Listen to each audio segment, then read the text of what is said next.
जय हिंद दोस्तों, स्वागत है आपका अपने YouTube channel class once again में। तो हम कर रहे थे आरआरबी ग्रुप डी 2026 के लिए मैथ पीवाई की सीरीज, जो कि आज एवरेज टॉपिक से लेक्चर नंबर कौन सा है दोस्तों? लेक्चर नंबर 5 है। कौन सा लेक्चर है? लेक्चर नंबर 5 है। तो बिना कुछ देरी किए चलिए चलते हैं अपने प्रश्न की ओर। तो पहला प्रश्न है कि यदि 6 धनात्मक पूर्णांकों का औसत 55 है। कितने धनात्मक पूर्णांक? 6 पूर्णांक औसत कितना दिया गया है दोस्तों? 55 दिया गया है, तथा इन 6 संख्याओं में से सबसे बड़ी संख्या व सबसे छोटी संख्या के बीच 24 का अंतर है। कितने का अंतर है दोस्तों? 24 का। तो इन 6 पूर्णांकों में से सबसे बड़ी संख्या का अधिकतम संभव मान कितना होगा? तो हमें क्या निकालना है दोस्तों? सबसे बड़ी संख्या का मान निकालना है। ओके दोस्तों, तो चलिए चलते हैं प्रश्न को सॉल्व करते हैं। तो सबसे पहले हमें 6 धनात्मक पूर्णांकों का औसत दिया गया है, उसका योग निकाल लेंगे। तो औसत कितना दिया गया है दोस्तों? 55। तो योग निकालने के लिए क्या करेंगे दोस्तों? योग निकालने के लिए 55 गुणा 6 कर देंगे। क्या कर देंगे दोस्तों? 55 गुणा 6 कर देंगे।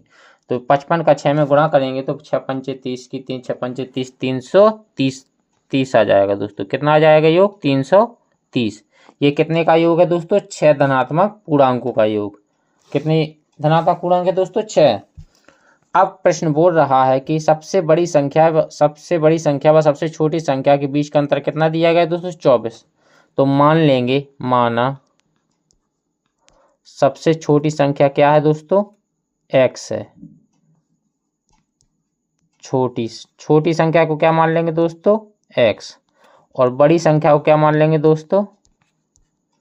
बड़ी संख्या को मान लेंगे दोस्तों x प्लस 24, क्योंकि उन दोनों के बीच का अंतर कितना दिया गया है दोस्तों? 24 दिया गया है। अब इन सभी 6 संख्याओं को जोड़ देंगे तो x प्लस बीच की 4 संख्या भी दोस्तों क्या मान लेंगे हम? x मान लेंगे। क्या मान लेंगे दोस्तों?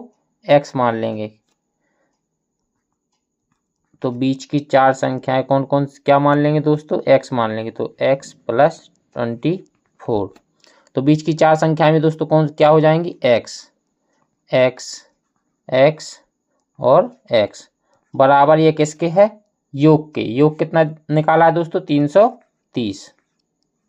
अब इन सभी को जोड़ देंगे तो ये हो जाएगा दोस्तों 6x प्लस 24 बराबर 330। तो 6x बराबर 330 में से 24 को घटा देंगे तो कितना आएगा दोस्तों? 24 को घटा देंगे तो कितना आएगा दोस्तों? 306। कितना आएगा दोस्तों? 306। अब इसको 6 से डिवाइड कर दें तो 6 कम 6, तो 6 पंचे 30 और 6 कम 6, तो x बराबर कितना आ गया दोस्तों? 51। हमसे क्या पूछा है दोस्तों? x की वैल्यू कितनी आ गई दोस्तों? 51। हमसे क्या पूछा है? सबसे बड़ी संख्या का अधिकतम मान संभव क्या है? तो सबसे बड़ी संख्या क्या निकाली दोस्तों हमने? x plus 24। क्या माना था? x प्लस 24 माना था। तो x की वैल्यू कितनी निकल के आई दोस्तों? 51। 51 में 24 को जोड़ देंगे तो आपका आंसर आ जाएगा। तो 4 और 1 कितना हो जाएगा दोस्तों? 5। और 2 और 5 कितना हो जाएगा दोस्तों? 7। यानी कि 75 आपका करेक्ट आंसर हो जाएगा। यानी कि ऑप्शन नंबर डी आपका एकदम सही आंसर हो जाएगा। ओके दोस्तों, तो चलिए चलते हैं नेक्स्ट प्रश्न की ओर। नेक्स्ट प्रश्न है कि 11 संख्याओं का माध्य 44 दिया गया है। कितनी संख्याओं का दोस्तों? 11 संख्याओं को। तो यदि पहली 6 संख्याओं का माध्य 39 है और अंतिम 6 संख्याओं का माध्य 48 है, तो छठी संख्या ज्ञात कीजिए। ओके दोस्तों, प्रश्न समझ में आ गया आपको? तो चलिए इसको सॉल्व करते हैं। तो 11 संख्याओं का माध्य हमें कितना दिया गया है दोस्तों? 44। तो सबसे पहले हम निकाल लेंगे 6 संख्याओं का माध्य कितना दिया गया दोस्तों? 39। तो इसका योग निकालेंगे तो कितना आएगा दोस्तों? इसका योग निकालेंगे तो योग आएगा 39 गुणा 6 प्लस अंतिम 6 संख्याओं का माध्य कितना दिया गया दोस्तों? 48। तो इसका योग निकालने के लिए क्या करेंगे दोस्तों? 48 मल्टीप्लाई 6 माइनस किसको करेंगे दोस्तों, जो हमें 11 संख्याओं का माध्य दिया गया है तो उसका योग निकालकर उसमें से माइनस कर देंगे। तो 11 संख्याओं का योग निकालेंगे तो क्या करेंगे दोस्तों, 44 गुणा संख्या कितनी दी गई दोस्तों, 11। योग निकालने के दोस्तों औसत का अगर संख्याओं में गुणा कर देते हैं तो योग आ जाता है। बस दोस्तों अब कुछ नहीं करना, इसको हमें सॉल्व कर लेना है। तो 39 का 6 में मल्टीप्लाई करेंगे तो कितना आएगा दोस्तों, 9 छंग 54 की 4 हासिल 5, 9 6 थी 18, 18 और 5 कितना हो जाएगा दोस्तों, 23, 234 प्लस 8 छंग 48 की 8 हासिल 4, 6 चौको 24 4 28, कितना हो गया दोस्तों 288 माइनस 11 चौको 44 की 4, 11 चौको 44 4 48। ओके दोस्तों, अब इन सभी को, इन दोनों को जोड़कर इसमें से घटा देंगे तो 8 4 12 की 1, 8 3 11, 11 और 1 कितना हो गया दोस्तों, 12 की 1, 2 2 4 1 5 में से क्या घटा देंगे दोस्तों, 484। ओके दोस्तों, तो 522 में से 484 जाएगा तो कितना बचेगा दोस्तों, 12 में से 4 जाएंगे तो कितना बचेगा दोस्तों, 8, और 11 में से 8 जाएंगे तो कितना बचेगा दोस्तों, 3। तो आपका करेक्ट आंसर क्या निकल के आ गया दोस्तों, 38। तो इस किसका मान है, छठी संख्या का मान है। किसकी संख्या, कौन सी संख्या का मान है दोस्तों, ये छठवीं संख्या का मान है, जो कि हमें कितना दिया गया दोस्तों, 38। तो ऑप्शन नंबर डी आपका एकदम सही आंसर हो जाएगा। ओके दोस्तों, तो चलिए चलते हैं नेक्स्ट प्रश्न की ओर। नेक्स्ट प्रश्न है कि यदि 3 संख्याओं के एक समूह का औसत 29 है, कितनी संख्याएं दोस्तों, 3 संख्या, और उनमें से 2 संख्याओं का औसत 13 है तो तीसरी संख्या क्या ज्ञात कीजिए। हमें क्या निकालना है दोस्तों, तीसरी संख्या। अगर हम 3 संख्याओं का योग निकालकर 2 संख्याओं के योग निकालकर उसमें से घटा देते हैं तो 3 संख्याओं में से घटा देंगे तो हमें तीसरी संख्या दोस्तों प्राप्त हो जाएगी। तो सबसे पहले 3 संख्याओं का योग निकाल लेंगे। तो 3 संख्याओं का औसत कितना दिया गया दोस्तों, 29, मल्टीप्लाई कितना करेंगे दोस्तों, 3, माइनस 2 संख्याओं का औसत कितना दिया गया दोस्तों, 13, मल्टीप्लाई क्या होगा, योग निकालने के लिए 2 से मल्टीप्लाई करेंगे। ओके दोस्तों, तो तीसरी संख्या निकल के आ जाएगी। 29 कितना होता है दोस्तों, 9 3 27 की 7 हाथ से 2, 3 दूनी 6 2 8। ओके दोस्तों, माइनस 13 दूनी 26, तो 87 में से 26 जाएगा तो कितना बचेगा दोस्तों, 7 में से जाएंगी, 7 में से 6 जाएंगी 1, और 8 में से 6 जाएंगी तो कितना बचेगा, 8 में से 2 जाएंगी तो कितना बचेगा दोस्तों, 6। तो 61 आपका करेक्ट आंसर हो जाएगा। ओके दोस्तों, यानी कि ऑप्शन नंबर ए आपका सही हो जाएगा। तो चलिए चलते हैं नेक्स्ट प्रश्न की ओर। नेक्स्ट प्रश्न है कि 20 प्रेक्षणों का माध्य 50 है। कितने प्रेक्षणों का दोस्तों, 20 प्रेक्षणों का। 20 प्रेक्षणों का माध्य 50 है। बाद में यह पाया गया कि 2 प्रेक्षण 13 और 24 को त्रुटिवश 31 और 42, कितना दोस्तों, 31 और 42 लिख दिया गया है। कितना लिख दिया दोस्तों, 41 और 42। तो सही माध्य ज्ञात कीजिए। तो इसको हम फॉर्मूले के माध्यम से उड़ाने वाले हैं दोस्तों। तो इसके लिए फॉर्मूला होता है सही माध्य, सही माध्य बराबर औसत। हमें कितना औसत दिया गया है दोस्तों, औसत 50 दिया गया है, प्लस अंतर। किसका अंतर दोस्तों, जो हमें गलत संख्या सही संख्या लिखनी थी उसमें से गलत संख्या को घटा देंगे, बटे में क्या आएगा, इसमें संख्या। संख्या कितनी दी गई दोस्तों, 20 दी गई है। कितने प्रेक्षण दिए गए हैं दोस्तों, 20 दिए गए हैं। तो सही माध्य का फॉर्मूला होता है औसत प्लस अंतर बटे संख्या। तो सही माध्य हमें निकालना है दोस्तों। सही माध्य औसत कितना दिया गया दोस्तों हमें, 50, प्लस, अब सही संख्याएं क्या थी दोस्तों, 13 और 24 को त्रुटिवश 31 और 42 लिख दिया है। तो सही संख्या क्या थी दोस्तों, 13 और 24। तो इन दोनों को जोड़ लेंगे, 13 प्लस 24। घटाना किसको है दोस्तों, जो गलत संख्याएं लिखी हैं। 31 प्लस 42, इन दोनों को जोड़कर इससे घटा देंगे। बटे में संख्या कितनी दी गई दोस्तों, 20। यानी कि 20 प्रेक्षण है। तो 50 प्लस 13 और 24 कितना हो जाएगा दोस्तों? 13 और 24 तो 4 1 5 और 2 4 3 7 कितना हो जाएगा दोस्तों? 4 और 3 कितना हो जाएगा दोस्तों? 7। 2 और 1 हो जाएगा 3 माइनस 2 और 1 कितना हो जाएगा दोस्तों? 3 और 4 और 3 कितना हो जाएगा दोस्तों? 7 बटे में 20। तो 50 प्लस 73 में से अगर 37 को हटाएंगे तो कितना बचेगा दोस्तों? 73 में से 37 को हटाना है तो 13 में से 7 जाएंगे तो कितना बचेगा दोस्तों? 6 और 6 में से 3 जाएगी तो कितना बचेगा दोस्तों? 3 बटे में कितना जाएगा दोस्तों? बटे में आ जाएगा 20। बस अब 36 को 20 से डिवाइड कर देंगे तो कितना आ जाएगा दोस्तों? 50 माइनस 1.8 कितना आ जाएगा दोस्तों? 50.1.8। तो 50 में से 1.8 को घटा देंगे तो आपका करेक्ट आंसर कितना निकल के आ जाएगा दोस्तों? 48.20 कितना आ जाएगा दोस्तों? 48.20 यानी कि 48 पॉइंट आपका 20 कितना हो जाएगा? करेक्ट आंसर हो जाएगा, यानी कि ऑप्शन नंबर बी आपका सही हो जाएगा।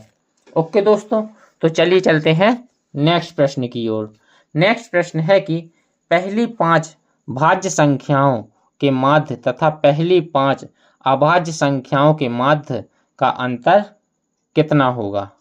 प्रश्न समझ में आया दोस्तों? बात प्रश्न बोल रहा है कि पहली 5 भाज्य संख्याएं तथा पहली 5 अभाज्य संख्याओं के माध्य का अंतर हमें निकालना है। ओके दोस्तों, तो पहली 5 भाज्य संख्याएं कौन सी हो जाएंगी दोस्तों? 4। सबसे छोटी भाज्य संख्या कौन सी है दोस्तों? 4।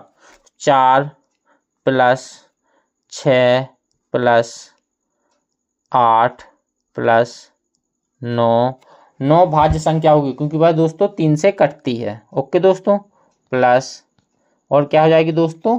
10 हो जाएगी। क्या हो जाएगी दोस्तों? 10 हो जाएगी। तो ये 5 भाज्य संख्याएं हो गई। तो इनका औसत निकालने के लिए दोस्तों किससे डिवाइड कर देंगे? 5 से। तो इनका औसत निकालने के लिए किससे डिवाइड करेंगे दोस्तों? 5 से। तो इन सभी को जोड़ लेंगे तो कितना आएगा दोस्तों?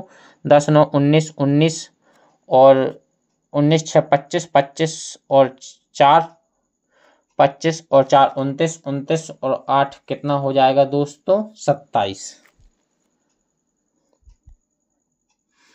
कितना हो जाएगा दोस्तों? 27 नहीं, 10 9 19 19 और 8 कितना हो जाएगा दोस्तों?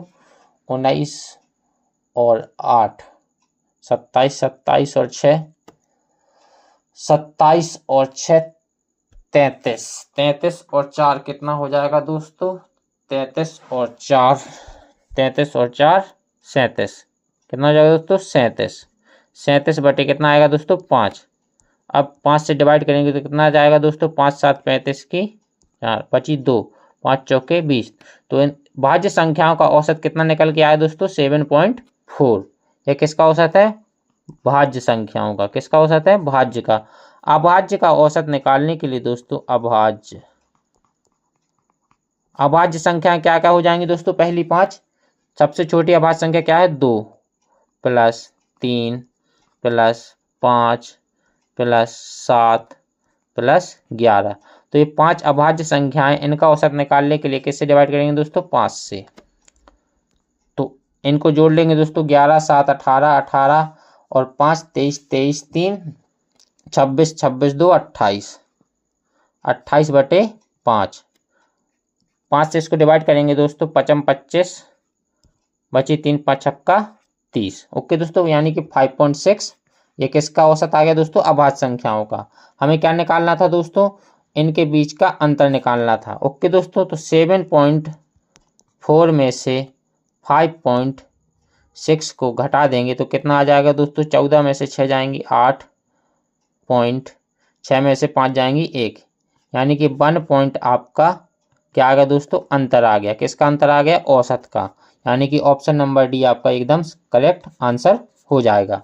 ओके दोस्तों, तो चलिए चलते हैं नेक्स्ट प्रश्न की ओर। नेक्स्ट प्रश्न है कि यदि संख्याओं के एक समूह का मानक विचलन 3 है और इन संख्याओं का समांतर माध्य 6 है। मानक विचलन कितना दिया गया दोस्तों 3 और समांतर माध्य क्या दिया गया दोस्तों 6।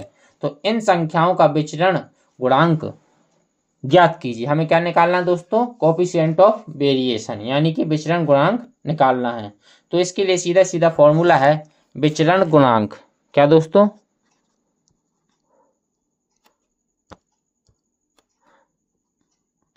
विचरण गुणांक। विचरण गुणांक का फॉर्मूला होता है दोस्तों क्या होता है दोस्तों मानक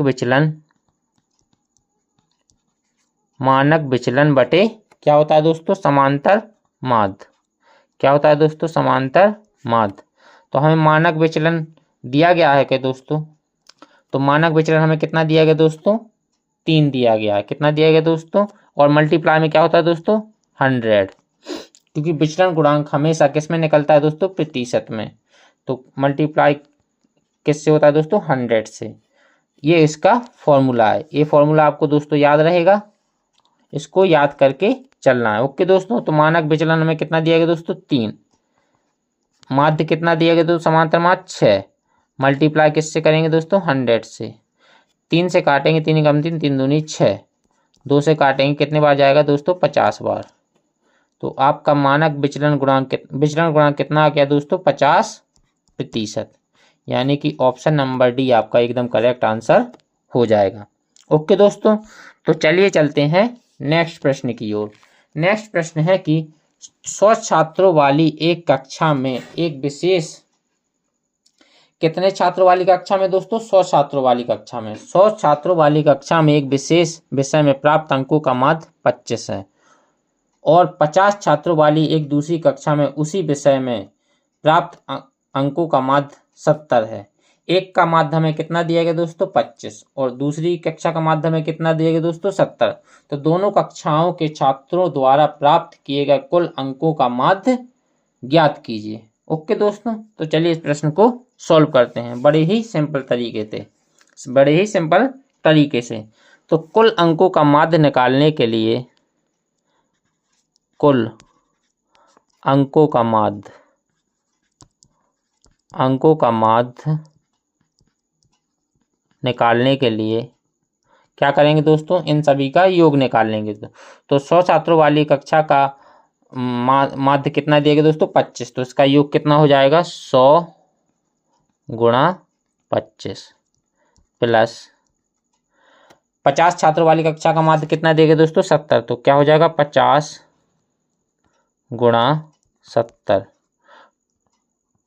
टोटल कक्षा में विद्यार्थी कितने दोनों कक्षा में विद्यार्थी कितने थे दोस्तों 100 और 50 कितना हो जाएगा दोस्तों 150। कितना हो जाएगा दोस्तों 150। एक में 100 थे और एक में 50 है तो कितना हो जाएगा दोस्तों 150। बस इसको सॉल्व कर लेना हमें। तो कितना हो जाएगा दोस्तों 100 में मल्टीप्लाई में 25 का तो कितना आ जाएगा दोस्तों 2500 प्लस 7 पना 35 यानी 3500 बटे में कितना है दोस्तों 150। ओके दोस्तों। तो एक जीरो से एक जीरो कैंसिल हो जाएगा। ओके दोस्तों। अब बस इसको जोड़ लेंगे 350 में 250 को जोड़ेंगे तो कितना आएगा दोस्तों 0 0 3 दूनी 6 बटे में कितना बचा दोस्तों 15। 15 से इसको काट देंगे दोस्तों कितना आ जाएगा 15 चौको 60 एक जीरो की एक जीरो यानी कि 40 आपका करेक्ट आंसर हो जाएगा। यानी कि ऑप्शन नंबर डी आपका एकदम करेक्ट आंसर हो जाएगा। ओके दोस्तों। तो चलिए चलते हैं नेक्स्ट प्रश्न की ओर। नेक्स्ट प्रश्न है कि 4 प्रश्नोत्तरियों के बाद गणित विषय में लिखित का माध्य 95 है। अगली गणित प्रश्नोत्तरी में उसे 0 अंक मिले तो नया माध्य प्राप्तांक ज्ञात कीजिए। चलिए दोस्तों इसको भी बड़े सिंपल तरीके से हम करने वाले हैं। तो 4 प्रश्नोत्तरियों वाली कक्षा में विषय में माध्य कितना दिया गया दोस्तों 95 दिया गया। कितना दिया गया दोस्तों 95 दिया गया। तो नया माध्य निकालना हमें तो दोस्तों क्या करेंगे नया माध्य निकालने के लिए इनका योग निकाल लेंगे। तो 4 प्रश्नोत्तरी का माध्य कितना दिया गया दोस्तों 95। तो 95 गुणा 4 हो जाएगा और अगली प्रश्नोत्तरी में उसे कितने अंक मिले हैं दोस्तों 0। टोटल प्रश्नोत्तरी कितनी होगी दोस्तों 5। चार पहले कितनी थी 4 और अगली प्रश्नोत्तरी में 0 अंक मिले तो कितने हो जाएंगे दोस्तों 5। बस इसको सॉल्व कर लेना दोस्तों। 95 गुणा 4 कितना आ जाएगा दोस्तों 5 चौके 20 की 2, 9 चौको 36, 4 2 38, तो 380/5। 5 से इसको डिवाइड कर देंगे दोस्तों। 5 7 35 और 5 छक्का 30, तो 76 आपका एकदम करेक्ट आंसर हो जाएगा, यानी कि ऑप्शन नंबर सी आपका सही हो जाएगा। ओके दोस्तों, तो चलिए चलते हैं नेक्स्ट प्रश्न की ओर। तो नेक्स्ट प्रश्न है कि 10 सेबों के नमूनों में एक सेब के औसत भार की गणना 104 ग्राम के रूप में की गई थी। बाद में यह पाया गया कि कांटे ने प्रत्येक सेब का भार 20 ग्राम कम, कितना दोस्तों 20 ग्राम कम दिखाया था। उस नमूने में एक सेब का सही औसत भार निकालना है। तो क्या निकालना है दोस्तों, हमें सही औसत भार निकालना है। तो आपको प्रश्न नंबर किस में बताया था दोस्तों, प्रश्न नंबर में बताया था मैंने आपको, प्रश्न नंबर में कौन सा, प्रश्न नंबर 4 में सही माध्य यानी कि सही औसत निकालने का फॉर्मूला क्या बताया दोस्तों, औसत प्लस अंतर बटे संख्या। ओके दोस्तों, तो चलिए अपने 9वें नंबर के प्रश्न को सॉल्व करते हैं। ओके दोस्तों, तो 9वें नंबर का प्रश्न ये रहा 10, तो नया क्या निकालना है दोस्तों, हमें सही औसत भार। तो सही औसत भार क्या निकालना है दोस्तों, सही औसत भार। तो सही औसत भार बराबर क्या हो जाएगा दोस्तों, औसत प्लस अंतर बटे संख्या। ओके दोस्तों, क्या हो जाएगा दोस्तों, संख्या। ठीक है दोस्तों, तो औसत हमें कितना दिया गया दोस्तों, औसत दिया गया है हमें, औसत कितना दिया गया दोस्तों 104, कितना दिया गया दोस्तों, औसत दिया गया 104 प्लस अंतर कितना दिया गया दोस्तों 20 ग्राम का अंतर, कितना दोस्तों 20 ग्राम का, कितनी संख्याओं पर 10 संख्याओं पर, गुणे 10, कितने सेवों पर 10 सेवों पर, संख्या कितनी है सेवों की 10, तो बटे में 10 आ जाएगा। ओके दोस्तों, तो 104 प्लस यह 10 से 10 कैंसिल हो जाएगा, तो कितना बचेगा दोस्तों 20, तो 104 में 20 को जोड़ देंगे तो कितना आ जाएगा दोस्तों 124 ग्राम, कितना आ जाएगा दोस्तों 124 ग्राम, यानी कि ऑप्शन नंबर बी आपका एकदम करेक्ट आंसर हो जाएगा। ओके दोस्तों, तो चलिए चलते हैं आज के नेक्स्ट और लास्ट सवाल पर। तो आज का लास्ट सवाल है m+3, m+5, m+6, m+9 और m+12 का मान क्या है। तो सभी को जोड़कर हम इनका किससे डिवाइड कर देंगे, टोटल संख्या से। तो औसत का फॉर्मूला होता है दोस्तों राशियों की संख्या बटे राशियों का योग, क्या होता है दोस्तों, राशियों का योग बटे राशियों की संख्या, क्या होता है दोस्तों, राशियों की संख्या। ओके दोस्तों, तो राशियों का योग निकाल लेंगे दोस्तों। तो राशियाँ क्या दी गई हैं, m+3 plus m+5 plus m+6 plus m+9 plus m+12, कितना दिया गया दोस्तों m+12। ओके दोस्तों, किससे डिवाइड करेंगे, कितनी संख्या दी गई है 1 2 3 4 5, तो किससे डिवाइड करेंगे दोस्तों 5 से। तो कितने m है दोस्तों 1 2 3 4 5 m है, तो 5m प्लस संख्या को जोड़ लेंगे दोस्तों, 12 6 18 18 और 5 23 23 और 3 कितना हो गया दोस्तों 26 26 और 9 कितना हो जाएगा दोस्तों 26 और 9 हो जाएगा दोस्तों 35 बटे में 5। 5 से दोस्तों काट देंगे तो कितना आ जाएगा दोस्तों, 5 से काटेंगे 5 5 7 35, तो कितना आ गया दोस्तों, m+7, यानी कि m+7 आपका एकदम करेक्ट आंसर हो जाएगा, यानी कि ऑप्शन नंबर ए आपका करेक्ट आंसर हो जाएगा। ओके दोस्तों, तो आज के लिए बस इतना ही। अगर आपको हमारी वीडियो पसंद आई हो तो क्लास वंस अगेन चैनल को सब्सक्राइब करना ना भूलें। ओके दोस्तों, तो अब आगे से आपको प्रॉफिट और लॉस की वीडियो आने वाली है, तो इसी तरह प्यार दिखाएं, हमारे चैनल को सब्सक्राइब करें, लाइक करें और शेयर करें। तो आज के लिए दोस्तों बस इतना ही। जय हिंद।